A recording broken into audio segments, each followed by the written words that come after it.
में, वो कहलाएंगे विधानवाचक। जैसे रमा खेल रही है, कर रही है कुछ, खेलने का काम कर रही है, तो वो विधानवाचक वाक्य। अब देखिए निषेधवाचक, जिन निषेध का मतलब ही नहीं, नकारात्मक वाक्य की बात की जाएगी। जैसे क्या हो गया, जैसे कि आप बात कर सकते हैं ना करने का बोध हो, जैसे हो गया यह तुम्हारा काम नहीं है, तुम्हें वहां खेलने नहीं जाना चाहिए, तो हम मना कर रहे हैं ना किसी चीज के लिए, तो वो कौन सा वाक्य हो गया, निषेधवाचक। ठीक है, नेक्स्ट है आज्ञावाचक, जिसमें आज्ञा दी जा रही हो।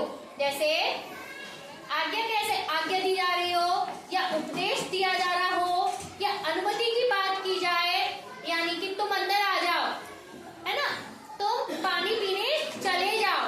क्या आप हमसे आज्ञा ले रहे हैं, क्या मैं पानी पीने जा सकती हूँ, तो आज्ञा ही तो मांग रहे हो, तो ये वाक्य क्या कहलाएंगे, आज्ञावाचक। तुम बाहर जाओ, अंदर आ जाओ, पानी पी लो, इस तरह के वाक्य आज्ञावाचक।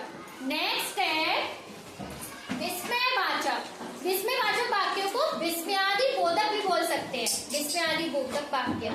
जैसे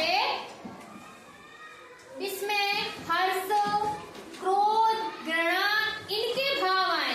जैसे आप कह सकते हैं वाह तुम कितनी सुंदर लग रही हो, और हम कह सकते हैं वाह कितना सुंदर घर है, ये कितना सुंदर बगीचा है। और हम कह सकते हैं, और क्या बना सकते हैं, अरे वाह कितना तुम कितनी सुंदर लग रही है, तो हो गया, है ना, कितना सुंदर घर है, कितना सुंदर क्लासरूम है, तो हाँ कितनी सुंदर अच्छी पेंटिंग है, वाह करके, अरे करके, इस तरह के वाक्य होंगे, वो कहलाएंगे विस्मयवाचक। ठीक है, नेक्स्ट है संकेतवाचक। संकेतवाचक यानी जिसमें संकेत किया जाएगा। जैसे यदि बारिश होगी तो पानी की कमी नहीं होती, बारिश होती तो पानी की कमी नहीं होती, बारिश हो जाती तो वैसे भी नहीं होती। इसी तरह से यदि बारिश ना हो तो मैं विद्यालय चली जाऊं, स्कूल चली जाऊं, इस तरह के संकेत वाले वाक्य होंगे। नेक्स्ट है संदेहवाचक, दोनों ही अलग अलग है, संकेत और संदेह।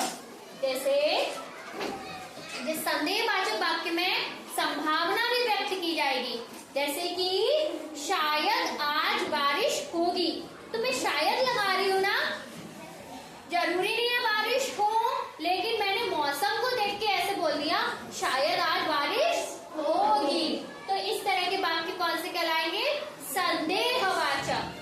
नेक्स्ट है प्रश्नवाचक। प्रश्नवाचक ऐसा चिन्ह आता है तो वो कौन से कहलाते हैं, प्रश्नवाचक। जैसे तुम क्या कर रही हो, है ना, और क्या तुमने होमवर्क किया, गृह कार्य किया, तो इस तरह के वाक्य कहलाएंगे प्रश्नवाचक। ठीक है, नेक्स्ट है इच्छावाचक। इच्छावाचक वाले कौन से होंगे, जिसमें इच्छा व्यक्त की जाएगी। जैसे कि इच्छा हो, शुभकामना हो, है ना, आशा हो, आशीर्वाद दिया जा रहा हो, तो वो कहलाएंगे इच्छावाचक वाक्य। जैसे मुझे आज बाहर जाने का मन हो रहा है, तो मेरा मन इच्छा कर रही है ना बाहर जाने की, तो वो कहलाएंगे इच्छावाचक। और भी जैसे हम बता सकते हैं, है ना, आशीर्वाद दिया जा रहा हो, हाँ, और क्या, आशा, आशीर्वाद, है ना, खुश रहो तो आशीर्वाद देते हैं, तो इस तरह के वाक्य क्या कहलाएंगे, इच्छावाचक वाक्य कहलाए जाएंगे। ठीक है, इस तरह से आप ये वाक्यों के प्रकार को कंप्लीट कर लेंगे। ओके।